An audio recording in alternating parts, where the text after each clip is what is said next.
I'd like to welcome everybody to the Bullpen Show. I'm Austin Alexander, and I'm joined today by DP's Corey Welch. Corey, how you doing today, sir? Doing well, Austin. How are you? I'm doing super, man. And we've also welcomed in Banks Faulkner. Banks is pitching coach at Lexington High School, state champion, head coach as well. Also covered a lot of things for Diamond Prospects. We're going to cover a lot of ground with Banks Faulkner, but just want to welcome you in. Banks, how are you doing I'm today, great, sir? Austin. Thanks for having me. Good to see you guys.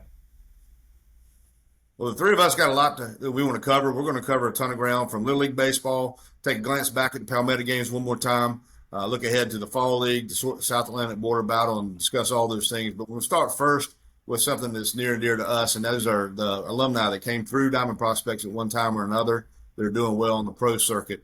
I want to mention that Evan Fisk from Louisville High School, also the College of Charleston, notched his first major league win. And what's interesting about that is he was in relief for the Pirates that day, and Carmen Majinski was the starter for the Pirates that day. So pretty cool to see two guys that come to our events, came from South Carolina, the state of South Carolina, that went on and did very well in the same particular ball game. Sis just came over to the Pirates in a trade from the Kansas City Royals.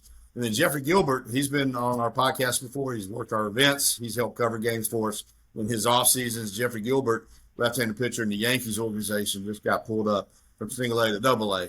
He's had a banner season so far, and it was rewarded getting pulled one step closer to the big leagues. So I want to congratulate Jeffrey on that promotion. So from there, we just want to talk about the Little League World Series. One of the things that's kind of swept our state for sure, and just the interest of folks, either whether it be in the Columbia area or just statewide, is this group from Irmo that's doing so well in the Little League World Series. They're in Williamsport. They've been there for a week. They've actually been there for 2 weeks. But they dropped the game. They're in a loser's bracket, and they've staved off elimination twice, and are motoring their way through the losers bracket, but now are one win away from the U.S. championship game.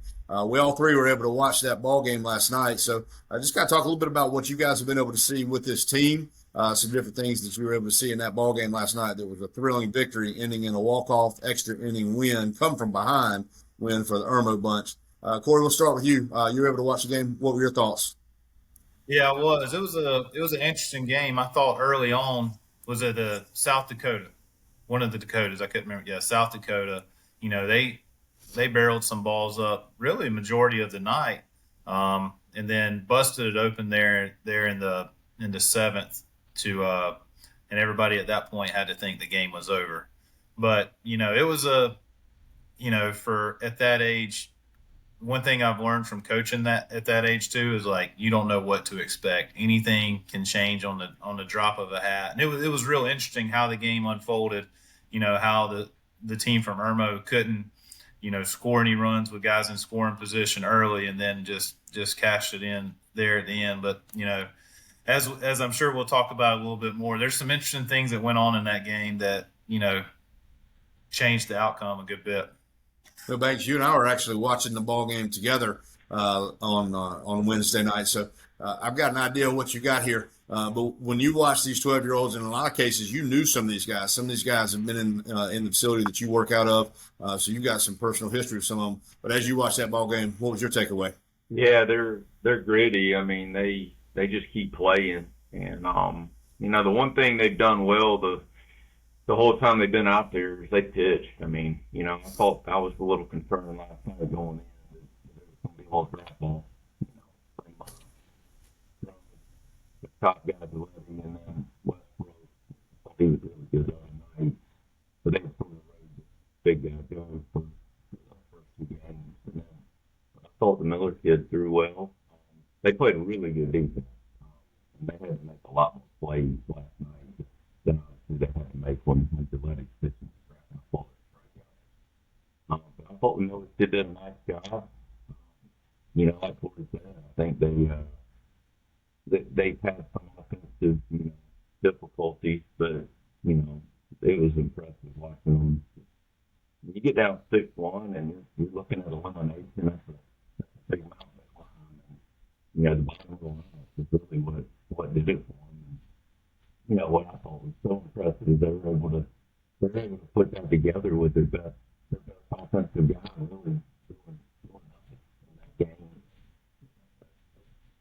It's a fun group to watch. I've gotten impressed with it. Well, we I had thought it Coach was Dave Bergen. interesting.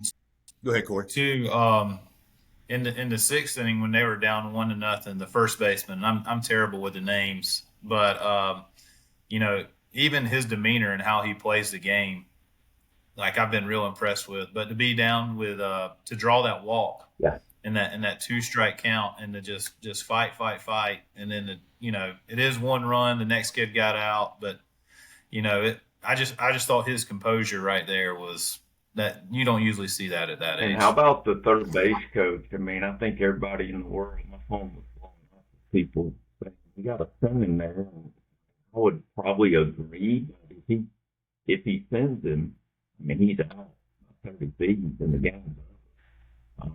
Yeah. And he's, In those fields, man, yeah. you're in a pinball machine.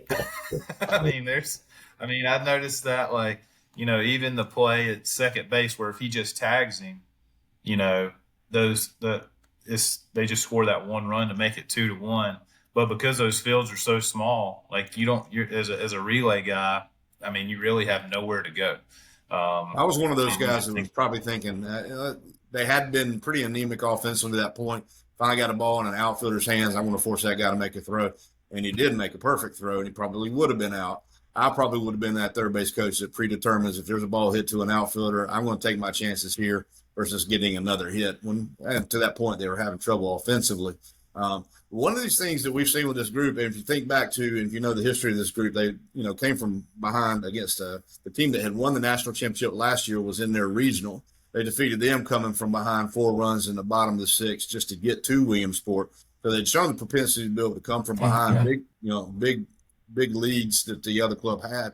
We've both been on both sides of that too, where you're the team that has the big lead or races yourself out to a good lead, and then having to stave off a team that's got a little momentum.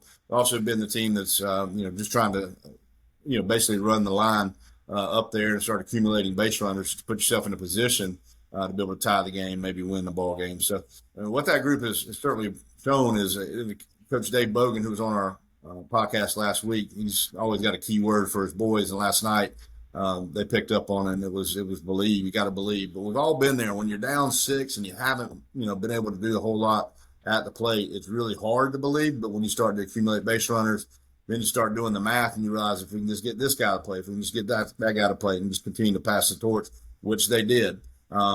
I felt like they had a little bit of a favorable strike zone that allowed them to get back in the zone a little bit too. But fortunately, they laid off some tough pitches, and those became balls, which became base runners.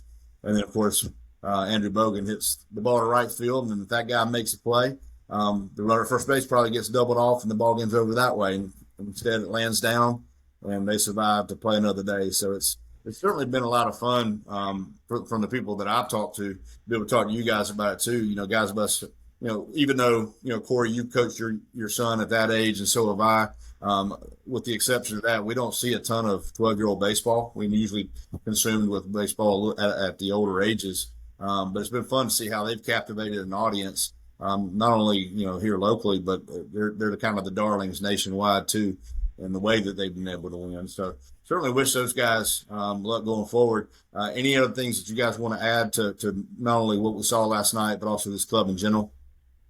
I just think it'll be interesting to see, to turn around and have to play the very next day. That either goes one of two ways. I know that's the cop out, but do they really roll that momentum? And we've been a part of teams that catch fire like that and it keeps rolling. Or, on the flip side of that was all their eggs in that basket. That can drain you mentally. And again, they're 12 years old, so they're pretty resilient kids. Probably 2 hours after the game, half of them didn't even think anything of it. They probably have no idea what they just accomplished, which is cool too. Now, Bates, some of these kids, and we're hopefully we'll be able to get this thing on the air to where maybe they'll be able to hear this podcast before they play tonight. What message would you have for some of those guys that that play locally in Columbia? Yeah, I'm not. Maybe you guys know. I'm not real familiar with like the pitch count rules. I don't know. Is Delaney available tonight? He's not. Yeah, he's not available tonight. Yeah, so they're gonna have to sort of piece it together. I guess that was my first thought. It's a lot easier if you got a guy back there. But no, I think won 3 games out there. They won, I guess, 2 elimination games as opposed to, tight games. I mean, the other day they broke the late, but playing with house money as far as I'm concerned. So, go out there and Yeah, I'm interested. I think they're playing that. Is it Nevada? think so. That's the team they lost to. And that was a good arm too. So I'm sure they're kind of in that same boat. I think they went all in. I mean, after him and Gilletti, once they realized that was going to be a duel, you kind of had to go all in on that one. So I'm interested to see. I don't know the depth of Nevada. I know nobody else in this room does. So we'll find out. Is it tonight? Or this We afternoon? will. It'll be a rematch with Nevada. That was the team that beat them 1-0 in 7 innings. That was the team that Gilletti no hit, but then had to vacate because of the pitch count rules. Then they drop a run and one. They lose that one 1-0. That's what put them in the losers bracket. But yeah, they play again tonight at 7 o'clock. So certainly it's been a fun ride to enjoy. They've been able to accumulate tons of passengers on that bandwagon they've been driving. And now they sit 1 win away from being able to play for the U.S. Championship. So tonight, that's going to be against Nevada, a rematch with the group that beat them a couple of days ago. That's going to be at 7 o'clock on ESPN. I'll be watching. I know you guys probably will be as well. So we'll move from Little League Baseball to Banks. You were able to you had a different view and different seat, I guess, at the Palmetto Games. Corey and I rehashed that last week. Our takeaway from the Palmetto Games. You were up in the booth with Trey Dyson. You guys were doing the play-by-play color for the live stream that we did on the YouTube channel. If you folks missed that, that's on the YouTube channel for Diamond Prospects. Check that out. We had all 6 games aired, and you were up there, seeing a lot of guys that you're familiar with and some names maybe you'd heard about, hadn't seen yet. So basically, when I say the Palmetto Games 2025, what were some of the takeaways that you had, some of your thoughts from the Palmetto Games a couple of weeks ago? I think the first thing is the young talent that was there, and I think there was some that wasn't there that, especially in that 29 group, that's super exciting. I think the state, from a talent standpoint, is as good as it's been in quite a long time.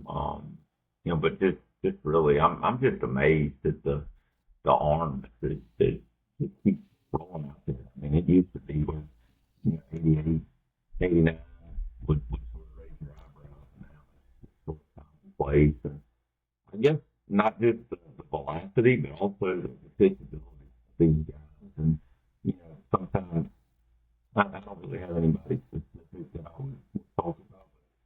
But, I think maybe 10 years ago, you see a kid that could maybe run up there a little bit from maybe a smaller school, maybe not, off the grid a little bit. But you could see some arm talent, but there just wasn't a lot of talent and pitchability. The delivery was a little bit, choppy. It wasn't smooth. And it seems like today, I guess, because of the grades and the whole training deal and the amount of information, you got kids from these small schools that tucked into different parts of our state, rolling out there, and they look really good. So, I mean, that's what jumped out to me was just the pitching. I thought dominated.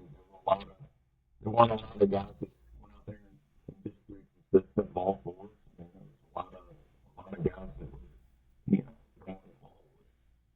The stuff was good. They were tapping the strike zone really, for the most part, they had to move, sort of in the heels the whole thing.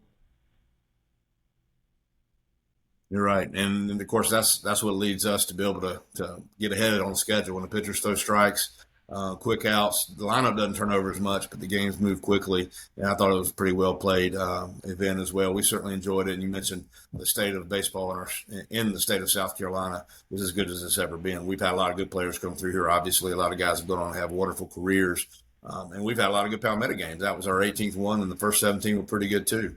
But our state is certainly continuing to churn out its fair share of talent, and it was just a lot of fun to have them on display a couple of weeks ago in Sumter. So, Banks, I appreciate your input on that. Obviously, you were up in the press box, and so you had a different view, literally, of the event. So I appreciate your take on that. And, of course, if you missed any of it, guys that are listening to this right now, all that information is on. We had, we got all the 60 times, we got all the velocity times, everything that we pulled together, write-ups of a lot of the guys that performed well All that's on thediamondprospects.com. It's on the front page, not hard to find. If you want to go back and look up some of the things maybe you missed, and also mention the podcast, the telecast was on live stream throughout the weekend. With Banks Faulkner and Trey Dyson on the mic for all 6 of those ball games. You can find those on the YouTube channel. So we switch from that to what's kind of occupying our time a lot, Corey, now. And Banks, you in a different capacity, Fall League baseball. Now, this is our 17th year doing the DP Fall League. And it's while we have 4 leagues, one in the upstate, one in the greater Rock Hill area, Midlands, and Low Country, and all 4 of those are thriving. Our oldest league and our largest league is the one that you and Barry Mabry run in the upstate, Corey. So if you could kind of give us an idea as co-commissioner of that league that had, I think, 73 teams last year, you're probably going to be somewhere in that range again as far as number of teams represented. If you could kind of give us an idea of what's going on right now to construct another hopefully upcoming Fall League successful season. Yeah, I mean, right now it's all collection mode at this point, and a lot of it, I think the first thing I want to say with the success we've had in the upstate with our league, and Barry can attest to this too, is because of the coaches, the high school coaches, and things like that. So, I mean, I can't thank those guys enough with what they do to get everything ready. Just compiling the rosters. I have to go in and do all the registrations once the kids submit them. But, next week is where it becomes spreadsheet city for me whenever I start building the schedule. We'll start games, I believe it's September 8th. It's always the week after Labor Day. Kind of how we've done it. And I think it's been the best. We made this change about 5 or 6 years ago where teams used to play twice a week. But now that they play once a week, for 6 weeks, it allows those guys to get their work in, for those coaches to be, get to see their kids perform and things like that. And even from a parent's perspective, the thing I take the most pride in, and Austin, I'm sure you get this all the time when you're covering a game, is like, where do I pay to go in at? It's completely free, the regular season games and the all-star games as well, which kind of culminates. So, it's just right now getting everything squared away, getting baseballs distributed, jerseys out, and making sure we get a schedule. And once the season starts, everything usually runs pretty well, with the exception of what may fall from the sky and things like that. And we definitely we hit that hurdle last year. Hopefully that doesn't happen again. But if it does, we always make the best of it. And the families, the players, and the coaches are always flexible. So. Banks, you've had several different perspectives on our fall leagues. You've been on the back end of helping us pull this thing off. You evaluate games when your team's not on the field, and also you're coaching a team that's in one of our fall leagues, the league in the Midlands. So if you could kind of give us what are the advantages from a high school coach's standpoint? Tons of years, all of your years are at the high school level, with the exception of one when you coached at Newberry. So plenty of background in what we do with these fall leagues. Tell us how it benefits your team, how it benefits your pitching staff, how you utilize the fall season. Yeah, I mean, I think it's just a good opportunity to sort of get evaluate the club. I know with last year this year, we had a lot of guys we lost. We bring a lot of our own. We lost a lot of guys position-wise, so it's a good opportunity for us to put some guys on the field, and evaluate them, sort of see where they're, what we got to work on, going into the next season. I know the pitchers I think we're going to throw. I think we got 7 pitchers, and we'll just split them up. And the week we only have one game, we'll just throw them in these, and the way that with that, we can really get some work in during the week in addition to what they're doing in that game. So I think that's how we use it. Just evaluate our team, especially our younger players that maybe, have been some varsity guys that we haven't gotten a chance to maybe be around and be quite as much in a game setting. Banks, I mentioned that you had coached at the college level, which means recruiting, and also as a high school coach, you're always trying to make sure that if kids aspire to play at the next level, that they can do that. You evaluated a lot. in addition to coaching in these fall league games. If you could kind of give us that perspective and how, yes, they're getting their work in. Yes, you're able to evaluate, but also the added component that we bring to the table in terms of exposure for those that can't get to the ball game. Could kind of give us an idea of how you've seen that be a benefit to the player and the college coaches. Yeah, I mean, I know the year at Newberry, I spent a lot of time on the road. You know, it was easy to get to Columbia, or spent a lot of time in the upstate that year. I mean, there were a handful of guys that were still uncommitted. So, like for D2s, I mean, a lot of the D1s are sort of wrapping up, their recruitment right now, unless somebody gets popped. D2s are still recruiting, well into these guys' senior year. I think it gives juniors a chance to, if they're not on a radar yet, they can get on a radar. And it's an easier time for colleges to go and recruit. I wasn't able to do a lot of recruiting in the season because we're playing 5 games a week, and and that's pretty buddy. You got to win the season. So it's like for me, if I leave practice early, go pretty pitchers that might be there in 2 years, I'm probably not going to get it. Probably better off just sitting at practice and trying to get the guys in the best spot to go try to win the game tomorrow. So I think from a recruiting standpoint, I think it's definitely a good time for these guys, especially these seniors, to be able to get out and coaches see them. I think that the fact that they're not throwing a lot of pitches is a good thing. I think it's going to help them showcase a lot better.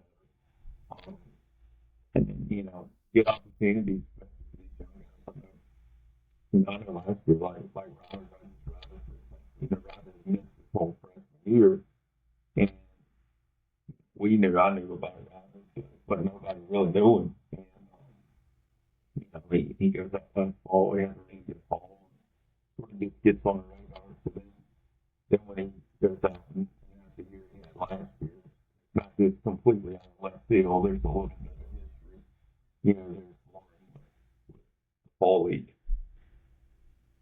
And Corey, you mentioned just how good the coaches are that you guys deal with and how instrumental they are in helping us be able to pull this off. If they don't do the legwork on the ground, rounding their kids up, handling all the paperwork that takes place for us to be able to, then make a schedule, get umpires in place, order the baseballs, the jerseys. I mean, the jerseys, all right, that's another thing that's coming due for these guys. They've got to get that in so that we can get those printed up, get those shipped out to the various places across the state. I mean, there's so much that they do. But if you could kind of tell us, when you talk to these high school coaches that you deal with, and of course, others in other parts of the state, some of the other benefits, other than just the one game they play that we may show up and watch, the other benefits on the other days of the week that playing in the fall league gives them. Well, I mean, it gives them a chance to really evaluate their players at the end of the day, knowing what they can do and playing multiple positions. And, you kind of can put them in situations to where, they may not be comfortable in and sometimes Austin, I remember we talked about this the year that Coach Nelson won the state championship, and we had to kind of alter, there are no, I mean, it's an exhibition game, but he instilled a rule with his team. If they took a fastball over the white of the plate that was a called strike, they were out. Just with a mentality and things like that. I had to be like, hey, that can't count as a batter, at the end of the day. So what we did is when that happened, the next kid came into the box with an 0-1 count. So we were kind of doing banana ball almost a little bit at times before it became a thing. But, but like I said, it's just getting to know these guys, and even from our side too, is the ability for us to gain knowledge about the younger players, because we open it up to the freshmen and sophomores. There's a lot of schools that'll have 2 teams. They'll have their quote unquote varsity team, or older guys, and then the other one will be the younger guys. So it's good, for us as we get into preseason rankings and things like that. And even a couple of years ago, that's what kind of triggered the idea for Barry and I to do an underclassmen game, because of the size of the league grew to that. It used to be that we would just have one, a double header in those 5 or 6 super talented freshmen will get an opportunity to play, but at the same time, they're still going against seniors, and they kind of look like just one of the guys. So with the growth of the league, we're able to do that underclassmen game, which has become one of my favorite all-star games because you're seeing those kids in that environment for pretty much, for the very first time. And it gives them a chance to kind of stand out. And, I went to Scott Freeman about the idea. I mean, he opens his doors open every year for that, which is a great venue for it as well. So it's kind of triggered a lot of cool things, and a lot of the ideas and the things that we grow from in our leagues come from the conversations we have with coaches. You're exactly right. And another thing that I would kind of add on to that too is in those conversations with coaches that I've had, and whether it be in your league or the various leagues that we have, is while the one game is very beneficial for us, is one way that we can evaluate players and see guys get on the field. It's great for the coaches to be able to evaluate their team, put them in different situations. All those things are wonderful on game night. But one of the big feedback that I appreciate the most is, during the month of September, they don't have access to their players because it's a closed season. And so this allows them, being in our league, allows them access to their players access to their coaches, and to their facilities that they wouldn't otherwise have. So depending on how, different programs do it differently, but whether you've got a baseball class or you don't, it just allows you to get on your field during the month of September and more in the month of October than you would any other way. So the ability to get them ground balls, to be able to make sure that they're throwing bullpens to stay sharp, just getting them reps, getting them swings, live reads. You'll be able to, they can go ahead and implement their first and third offense, defense, cutoffs, relays, bunt defense. Whatever. They can work on their picks and timing plays, and whatever they're able to do, they're able to put that stuff in the fall versus having to cram job it in January or the 1st of February. And so it just gives them additional reps with their players. And that's one of the things that we value, in addition to the one game they're able to play per week, in addition to us being able to get out and identify players. And then, of course, the all-star games, I wanted to touch on that. That's kind of the, for the players that perform extremely well, in conjunction with the high school coaches, kind of get a feel for who's had a real good fall and who deserves basically a bonus game that we give them. And then I know in the upstate, you play at Clemson, Southside Christian, Duncan Park. In Rock Hill, we play at Winthrop. Last year in the Midlands, the game was at the Blowfish Stadium. And then in the Low Country, the last couple of years, we've used the College of Charleston for 2 or 3 nights for those all-star games. So it's just another opportunity for them to get on the field with other good players, and also get in front of our staff. And, people ask all the time, Corey and Banks, how do you guys identify players for the Palmetto Games? How do you get them for South Atlantic Border Battle? How do you get them for Pro Day? How do you do your rankings? Well, this is just one more element of that, and a big one. Because you do see, especially with some of the younger players who are able to get in, that, how do we know who those up and coming freshmen or even 8th graders are? Because a lot of times they're in our fall league and we're able to identify players at a much earlier age. A lot can change, obviously, between, their 8th and 9th grade and what type of player they become. But it allows us to get names of guys to kind of keep a little closer tab on that maybe have not stepped foot into a varsity game yet. So we wouldn't see them if we go to a ball game this spring necessarily, because we're not going to JV games. But we do see them in the fall league. And so for us, it's a huge benefit. And I'm glad to hear that when I talk to coaches, and you guys do too, that it's a benefit on a lot of levels, just in terms of getting their team ready for the upcoming spring when the rubber meets the road and games actually do count. So we're just fortunate we're able to bring that to you guys. Last year we had 150 teams across, I think it was an even 150 across the 4 leagues. Based on everything I'm getting back from our various commissioners, it looks like we're going to be, targeting and probably land in a similar number as far as teams on the field. And over those 150 teams, I know that's over 100 different high schools that are participating. Some teams have 2 teams, 3 teams, and some teams actually even have 4 teams that they're able to manage, which is awesome. And just gets more kids on the field playing baseball, and that's what we're here for, is try to get kids who want to play onto the baseball field, getting a chance to work with their craft. And the fall league is certainly an aspect of that. We'll crank that stuff up in the Greater Rock Hill League. Actually begins next week. Gary Randall runs that league for us, longtime professional scout. Probably, I can't think of a more respected guy in the scouting business in the Carolinas than Gary Randall. And I think this is either his 9th or 10th season, running that league in the Greater Rock Hill League. They crank up next Tuesday. The other leagues, as you mentioned, Corey, won't crank up until the week right after Labor Day. And for those of you who want to know what's going on out there, we'll have our people on the ground pointing radar guns and holding stopwatches, trying to see as much as we possibly can. I think when it's all said and done, barring weather, we're able to lay eyes on each team that takes the field at least once. That's the goal anyway. But we're also keeping our ear out in constant conversation with those coaches too, to make sure we're finding out what's going on in the games that we actually can't get to. So that's the fall leagues coming up, and we look forward to bringing that coverage. Everything that we see, we're going to document it. Corey, if you could kind of talk a little bit about how your league's going to do, and I know we're going to do the same thing in the Midlands. Basically, we're out seeing games each night, but then at the end of the week, kind of what they can expect when we pull all of what we saw together, whether it be what you saw individually or the other scouts that we send out, what they can expect on Thursdays and Fridays. Yeah, so typically, years past, and me and Barry started doing this about 2 or 3 years ago, because it got to the point we were seeing 16 to 18 teams in a week, and we were killing ourselves at the end of the night, coming back, writing up that game, and posting it, and then doing the same thing. When you're doing that three times, there's 2 of us, that's 6 different articles a week. So what we had switched to, and it seems like other leagues are as well, and I think it's great.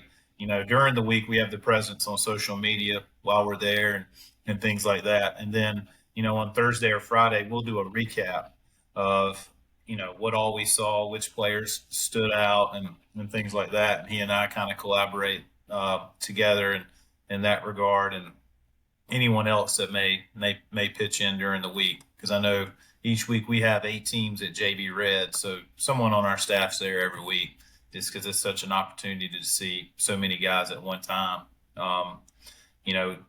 We'll be the first to admit that we don't see every pitch, but we do the best we can of getting there and things like that. So yeah, on Thursdays and Fridays, there'll be plenty of information, and you'll be able to catch up on everything that we had seen into that week. And then I know, Austin, you and I had discussed also following that, each week we'll kind of highlight, or, a commissioner will highlight kind of what they saw on a podcast as well. So. Yeah, this will be the first year we've actually had the bullpen show at our disposal during the fall league, so we'll be implementing that. We're still in the process of trying to figure out what days are the best to spit out that information when we pull that together. But hopefully we'll be able to get a representative group from whether it be our commissioners or different guys that we have out at games. So we'll have hopefully some different guests from week to week, being able to kind of recap in addition to what's written onto the website. So again, folks, we'll do the best we can. There's a lot of baseball that's about to be played. There always is. It's not December yet, so there's a lot of baseball to be seen. We'll see as much as we can. Once we build the schedules and devise schedules, chop our guys up and figure out where everybody is headed.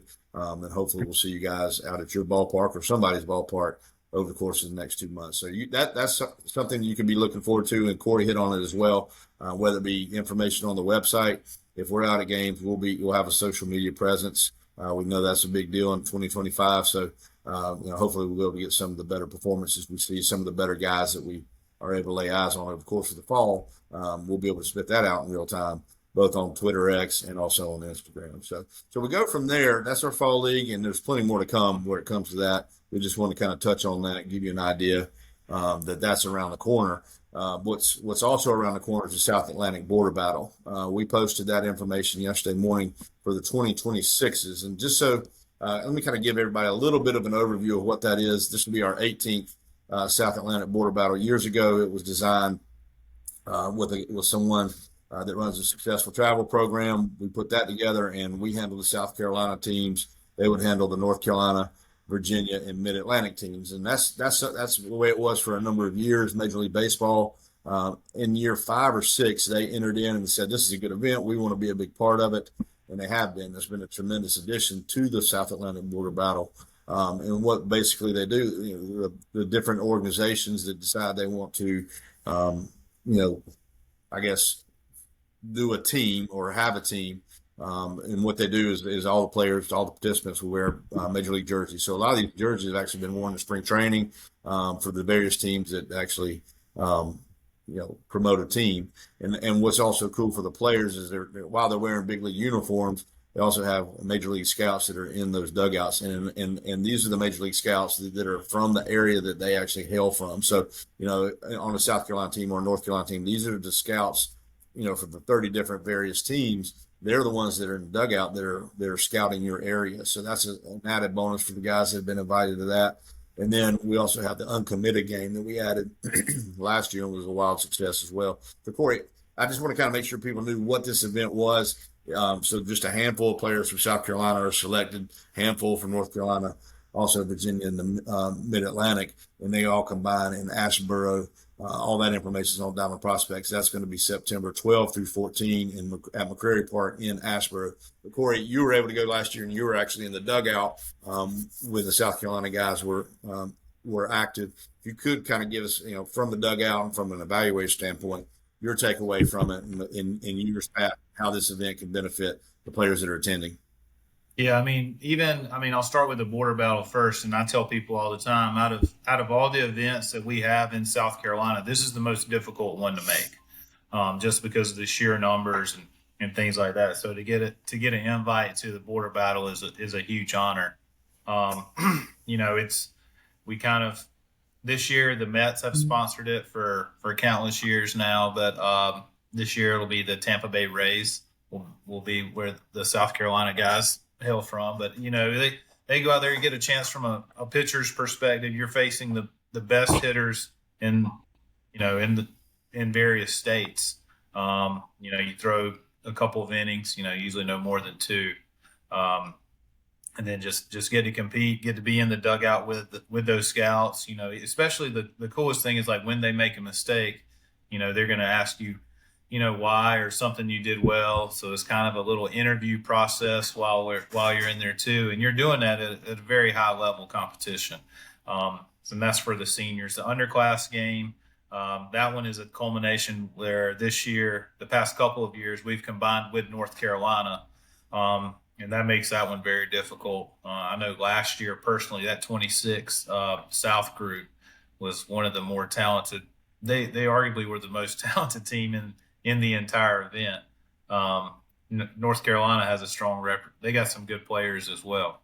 But then last year we started the uncommitted game, which I actually coached that team, and I really enjoyed it. I didn't know a ton, obviously because it was the first one, we came up with the idea. I kind of bounced some ideas off of them and run it through a workout. But there were 20, around 20 schools there, and it gave me a chance. These are guys that I know of and have spoken to, but I've never sat in a dugout with.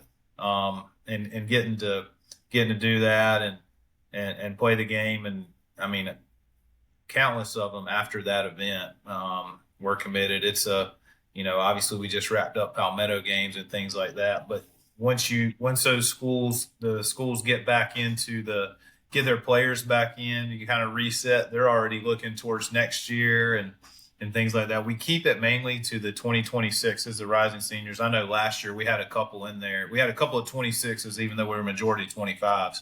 I know two off the top of my head was Titus Hutchins and Braden Hallman were two that came with me up there last year. And that ballpark's great. There's always the fear of weather, but the good thing is that's a turf facility. Corey Dunbar, who I've worked with up there, he's a great guy. They do everything the right way. And it's just, like I said, it's one of my favorite weekends of the year. And you're surrounded by a lot of good baseball people and a lot of good baseball players. It really is a scouting bonanza, whether it be from the pro side and colleges as well. And then, like you mentioned, that uncommitted game, it's just one more opportunity for these guys that probably have some options, probably several options, but if they haven't really found the one that tickles their fancy to this point, and they haven't made the decision, pulled the trigger yet, that's one more opportunity to get in front of a good, handsome group of scouts that are also, you figure the guys that show up on Friday night, the schools that are represented on Friday night are there, then they're still looking to fill out their rosters, and they want to see some of the top guys to hopefully be able to handpick what they want out of that event. So for the guys that are invited, all that information, if you're listening to this, you're not sure you're invited, all that information is on our website, thediamondprospects.com. That's the seniors, most of which are committed, that'll play on that Rays team that you mentioned, Corey. And then you got the uncommitted game. That roster is actually on there. The registration form is on there. All that is pretty cut and dried if that's something that you want to participate in. And of course, I don't know who's going to be in the Asheboro area over the course of that weekend, but if you're passing through, kind of is a who's who, not only in the scouting and coaching world, but also, the guys that are on the field are the future stars of tomorrow. And so, and Banks, I know you've had players that have played in that in the past. If you could kind of offer from a high school coach who's sent their player to it in the past, and of course you'll have some guys that will be there again this year. Any feedback that you've gotten from those guys that participated in years before now? Yeah, I mean, just really good competition. And like Corey mentioned, it's more of a pro event. So obviously the talent pool, and then when you combine North and South Carolina, it's going to shrink it. So the invites, the tougher invites, I think. So yeah, I think it's been 5 or 6 years ago. Neither who I had was and I think it was either right before or right after this event. Then it's a really good opportunity for him. You can go there, you're going to see great arms. You're going to see great hitters. So it's a great event, and great opportunity, especially for these guys that might be unfamiliar to get in front of the right people again. And I've always told him you got to find one school to play with. To have them off on one way. So for them, it's another good opportunity to field, and hopefully it'll help a few of these guys get some home. That's right. I tell you, anytime we do an invite event, it's always hard because there's going to be a line that you have to draw to keep it the event at the level that people expect it to be a prestigious event. And boy, this and nothing else that we do, you have to draw the line much higher in terms of where you have to, guys, really, really good players, good players committed to good schools, guys that have big futures ahead of them. Quote unquote, may miss the cut, and that's always a hard part when it comes to doing an event like this. But if you look back over the years, the event alumni list from that particular event, I think back to the first year we did it at the College of Charleston in 2009. Boy, that was the graduating class of 2010, 2011, which we still say are some of the best guys that have come through the state, at least in the DP era. And that was our first one. And each year after that, we've just created good teams, good players. A lot of guys that are playing on TV tonight have played in that event at some point. So that's coming around the corner as well. All that information, like I mentioned, for the 2026s, all that information is on thediamondprospects.com. So before we wind down, I just want to basically go around the horn one more time. Parting shots, any thoughts on anything, guys? We'll start with you, Banks.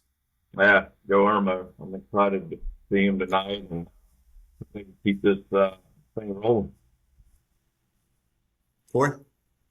Yeah, that's the first thing that came to mind as well, is that. And then everybody kind of keep me in your prayers this week. We're taking my son's 12U team. We're moving to the 13U field. So we've had a couple good practices, but the pace of the game has drastically slowed down. So we'll see what we can do this weekend. The pace of the game slowed down, and the field is tremendously larger as these kids their bodies are going through all kinds of changes, and some guys are a little physically more prepared for it than others. And so, if you've got any experience, a lot of people who are listening to this certainly probably do. From 11 to 12, but 12 to 13 is the biggest jump that you make, particularly 6th grade to 7th grade. Now you're on a real field that was designed for grown men, and it's a little bit different when you make that step up in size of field, and of course the talent pool varies just based on where people are in their own puberty, right? So kind of what it boils down to in a lot of cases. So, well, we'll leave it there. Certainly want to wish if anybody that's representing the Irmo group, Coach Dave Bogan, those players that we were able to talk to right before they took the field last week in Williamsport. You've got a huge following. We're certainly three of the many that are going to be tuning in tonight at 7 o'clock to watch those guys. It's really cool to rally behind them and watch them rally behind one another and continue to buy themselves another night to be able to go play baseball. So wish them the best of luck. For those of you guys that are listening out there who have more of an interest in the fall league, the border battle, stay tuned to Diamond Prospects, thediamondprospects.com, and future bullpen shows. We'll keep you up to speed with everything we've got going on. So thank you for your time. Wish you guys the best of the rest of this day and this week. And we'll talk to you next time on the Bullpen Show.